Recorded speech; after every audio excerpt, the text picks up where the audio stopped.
കോവിലിൽ പുലർവേളയിൽ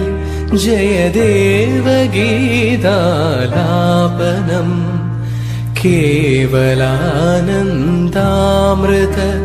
തിരയാഴിയിൽ നീരാടിന പുത്തിലഞ്ഞി ചോട്ടിൽ മലർമുത്തു കോർക്കാൻ പോകാം ആനക്കേറാമേട്ടിൽ ഇനി ആയിരത്തിരി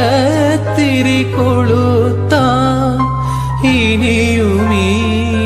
കഥകളിൽ ഇളവേൽക്കാൻ മോഹം ശ്രീരാഗമോ